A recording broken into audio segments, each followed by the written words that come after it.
Hello there, everybody. And today for Batman the Animated Series, I'm reviewing probably my favorite episode of the show, Percentage to Dream.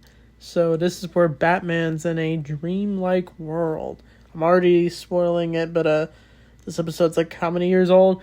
But this is easily one of the best Batman the Animated Series episodes. Probably one of the best Batman things out there. This episode is definitely an interesting one, as it opens with Batman chasing down a criminal, but he gets randomly jumped as he wakes up to a world completely backwards.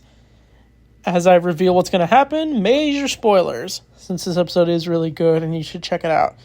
But it turns out Bruce's parents are alive, and Bruce is now engaged to Selina Kyle, and he is very confused about this, and it turns out he's not Batman at all, and there's no entrance in the Batcave at all, just Bruce Wayne having the life he always wanted, where his parents never died.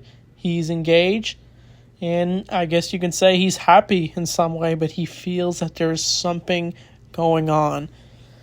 But when he does see the connection between him and his father, he's like somewhat thinking this could be real, until he starts to realize something's just not right.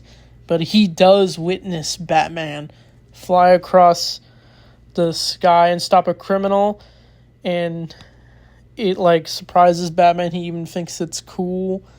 But Selina is wondering what's going on with Bruce, and it turns out she's not even Catwoman at all. She's not even a cat thief.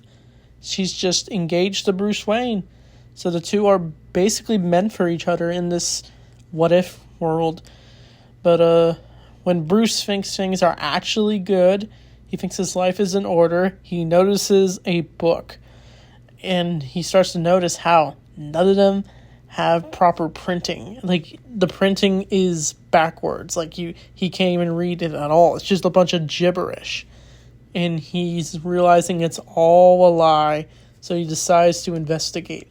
Even earlier in the episode, he went to go see Dr. Leslie Tompkins, and she ends up just saying that he's just living in delusion. And it's just very wild for Miss Tompkins to say that to Bruce, even though Bruce is probably the only person he can really go to for trust is definitely her or Alfred.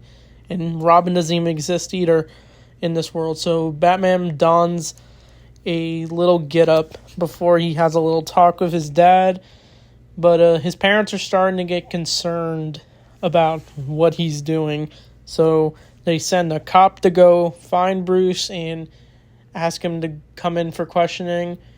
But Bruce, of course, dodges the cops, and he starts to go up to the satellite. Well, no, not the satellite, but like it's a giant clock tower, I'm pretty sure, with a giant bell.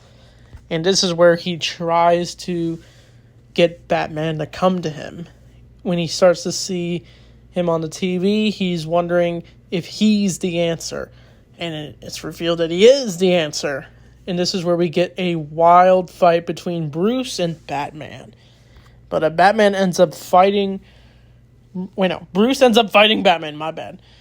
And he ends up taking the mask off during the fight, and this is the big twist. It's revealed to be the Mad Hatter. He's the one that's behind this whole scheme.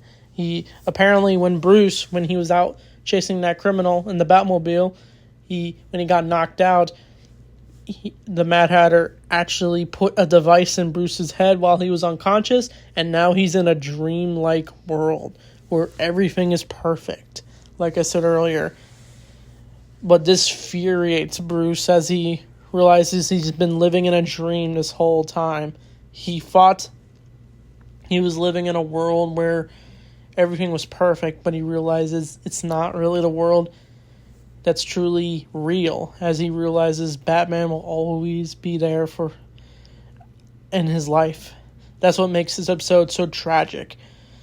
But the only way he can escape this dream world is if he kills himself. So I thought that was wild to show in a kid's show, but they couldn't really show it, so it just shows him jumping off the roof, and then it just fades to black, and he wakes up and realizes that he it was all a dream. He was all in a dreamlike world. And it even causes Mad Hatter to lose it at Batman, saying, like, I gave you the world you wanted, so I could have the world I want. But Batman ends up arresting Mad Hatter. I even liked earlier in the episode, during the fight, he ends up saying, this isn't some kind of storybook. I just love that line. That's probably my favorite line in this whole episode. But the episode ends with Batman telling Jim Gordon that every dream has a cost. I'm pretty sure that's what he says. So I forgot the line wrong. But that's the percentage of dreams. So this episode was definitely fantastic. It's easily the top 10 episodes of this show. It just shows the psychological side of Batman. Because most of the episodes were more exploring, like, the villains and their psyche. But this episode explores why Batman is the way he is and what the life he could have had. And that's what makes this episode so tragic. And seeing the connection between Bruce and his parents are really good to see. I even liked how we saw Alfred all confused about when Bruce is trying to bring up the Batcave and trying to find its entrance.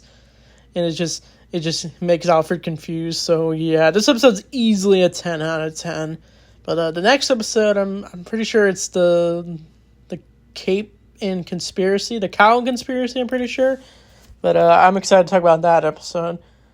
But anyway, thanks for watching. I'll see you all next time.